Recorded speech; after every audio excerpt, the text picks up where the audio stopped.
Gender parity, women's empowerment, diversity and inclusion are in focus at the 16th Global Edition of the Women in Leadership Economic Forum, or WIL, in Dubai. Running until the 20th of November, the two-day event continues to discuss the challenges as well as achievements of women globally and their impact in their local communities as well as economies.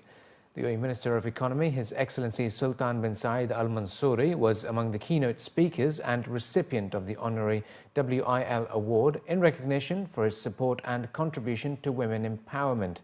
During his speech, he highlighted several milestones that the UAE has achieved in supporting and encouraging women to take on leadership positions as well as contribute economically and politically. He also emphasized the government's commitment to gender equality. Meanwhile, the founder of the Cherie Blair Foundation for Women and wife of former British Prime Minister Tony Blair, Cherie Blair focused on womenomics, women's role in today's economy and the challenges female entrepreneurs face, as well as their role in today's dynamic business landscape.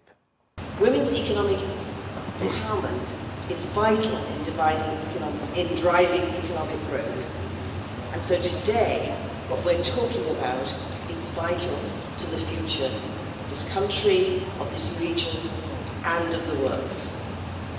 And we've heard already from the speakers how the UAE can rightly say that they are a leader in this respect, not just in the Arab region, but particularly in relation to what you've done about women in boards, in the world too, the second country in the world to make it mandatory that there is women's representation on boards.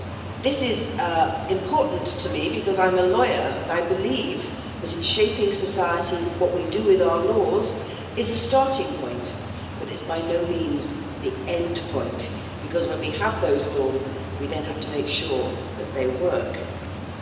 But I know that by having more women on the boards here in the UAE, it will make the country more competitive, more innovative, and drive those goals that the Minister has already set out for your country. A country like the UAE, it becomes more critical because of the size of the population we have. And also the willingness and the support from the initial stage of the creation of this country through the leadership has been emphasizing the equality of men and women. All what you need to do, whether men or women, is to take the flag and move on up. There is nothing that would stop you. And if there is anything, the government is willing to look at it, review it, and help you, all of you, whether it is women or men actually.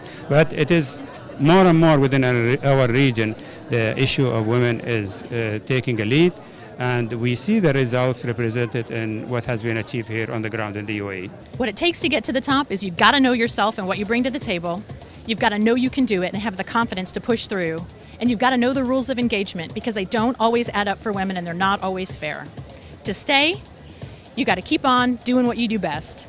Many other speakers, including the CEO of Nasiba, organizer of the event, Sophie Lee Ray, and founder and CEO of APCO Worldwide, Marjorie Krause, all shared their experiences as entrepreneurs and women in power, in addition to being mothers and grandmothers.